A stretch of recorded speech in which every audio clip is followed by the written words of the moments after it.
The trip to the Fitzroy River at Rocky was always going to be a bit of a challenge because the locals rang us just before we left to say, hey, the great fishing we've been experiencing has started to shut down due to some cold weather. The big fish that were about had gone strangely quiet, but there were still plenty of those 50 to 60 centimetre barra on the cards. Given the option of staying at home and catching nothing, or heading onto the road to try and tangle a few of these wonderful sports fish, was a choice that was pretty easy for us to make.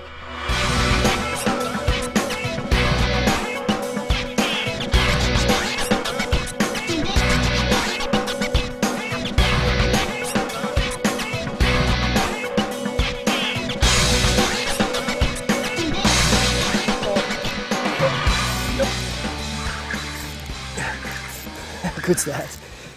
Should we go for a double? Go for it. Go for a double?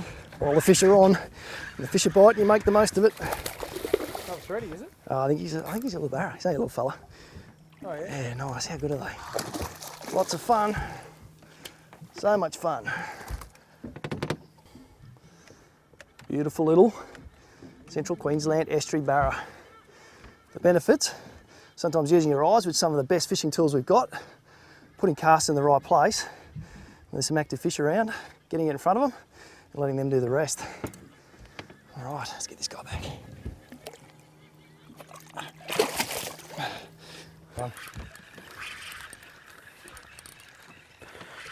Be a barra by the feel of it. Oh. Sized him? Nah, be about the... Give me enough. Giving me enough, that's for sure.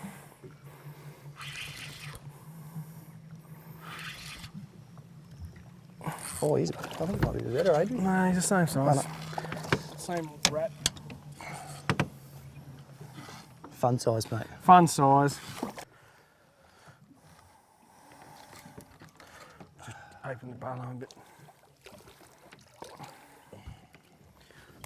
Let's just charge into that net again, eh? Let you do the honours, Adrian. Nice. Fishing the Fitzroy River in Central Queensland at the moment for all the tropical predators which live up here. And it's an overcast day, as you can see, and one of the things which we've really used in our favour today is using these lighter shade spotted sunglasses just to see subtle structural bankside features to cast at. That might mean a change in the colour, Adrian, or where we've seen snags just sneaking down under the water, or a particular, looks like a bit of a depth change because of the way the watercolour changes. Exactly. We've got two different lenses here. Nigel's got the yellow photochromatic lens. It's an awesome high glare lens. What it means by that is that it will darken and lighten to your prevailing light conditions, but it's also very low light with extreme high glare vision. So an awesome lens for low light situations, whereas I've got the penetrator based lens on, which is a copper lens with a silver mirror. Today, copper lens, high contrast, greens are greener, reds are redder. It's going to allow us to give us good depth perception into the water, to see the structures, to see the rocks, to see logs, and to see the fish. And I think too, slightly murky waterway, but it doesn't mean that the benefit of good sunnies means we can see a little bit further into that water. Correct. It's allowed us to put lures in the right spot, start working them, and you and I are having a bit of fun. We are. So eyes are a very important tool on the water, so look after them with a good set of sunnies, and you're a step ahead of the game. Exactly. Go, I'm going to get him for you.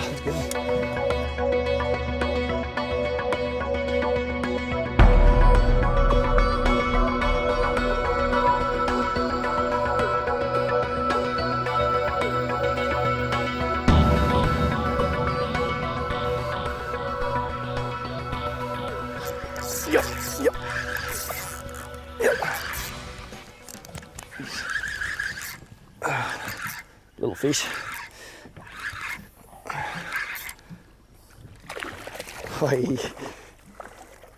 Line up nicely. Oh, tide's just starting to get to the right stage, Adrian. Certainly is, mate. We were here about 2 hours ago and all these rocks, trees and everything was just covered. It was just, to see it now 2 hours later is just, that's awesome.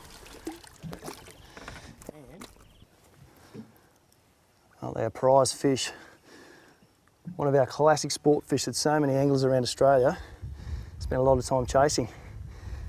He's absolutely engulfed, little Z-Man paddle tail. And pretty easy strategy, Adrian, just drifting down a rock wall, just finding the key little parts to throw plastic up against the rock, let it drift down and then slowly roll it back out and hopefully intercept one of these guys. Let's get him back in the water. I'll quickly walk you through one of the retrieves we've been using with these soft plastic paddle tail style lures. First step, cast the lure as close as you can to the bank.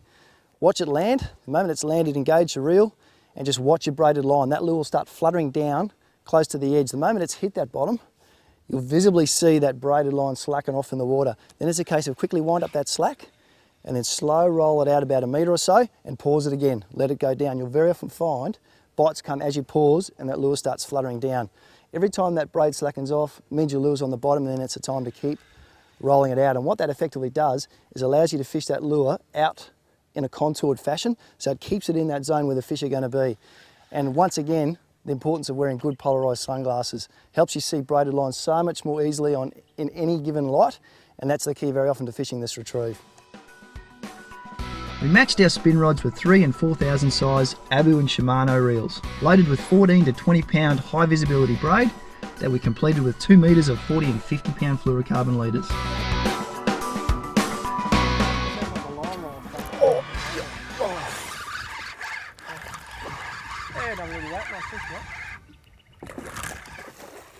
All right.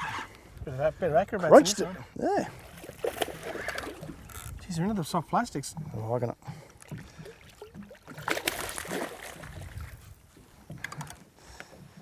Beautiful. Retrieve we're using with these soft plastics. Very simple retrieve, and it works really well in the impoundments as well. Case of, it's a paddle tail plastic, so it does a lot of work for you, and it's a case then of just selecting the right jig head weight that'll get you down to that strike zone. With these fish are holding off rock walls and natural banks at the moment, and to get to the right depth, which is a metre or two down off the bank, we're using a half ounce jig head. It's a case then of just watching the line, letting it hit the bottom and then slow rolling it for a metre or so before you pause it and let it flutter back down. And that plastic is working the whole way through the retrieve when you're winding with your reel and also when it's sinking. And get it in front of these guys, it looks all a part of a wounded bait fish and they're finding it hard to resist. Aren't they good to catch?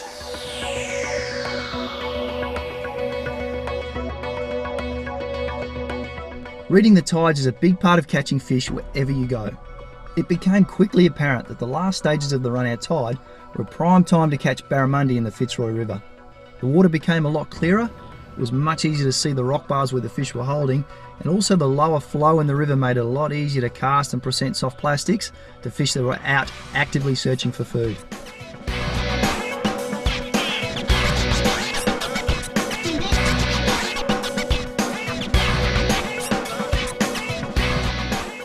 Aren't they just an awesome hunting machine? Narrow face, big broad shoulders, eyes close together. Great little nocturnal feeders and that big buffy mouth. When they want to eat something, they don't muck around.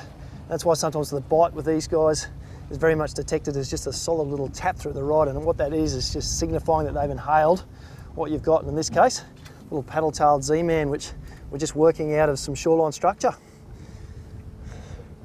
Get him back. He's biting away, good sign he wants to go, and we'll see you later. Woo! They don't have to be big to have fun, Adrian. No, they don't, mate. For their size, they hit very, very hard. Oh, yep. Yep. Oh, no.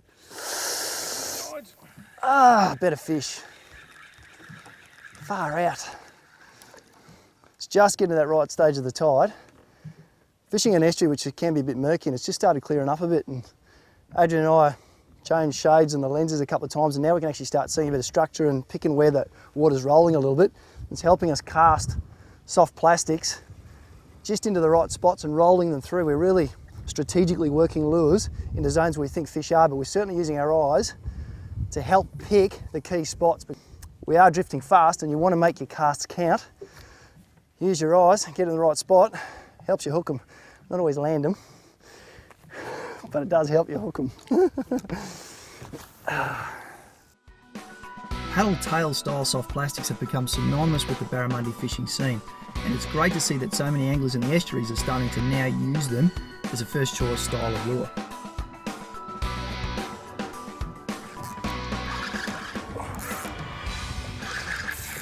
Oh yeah. Nigel's on fire.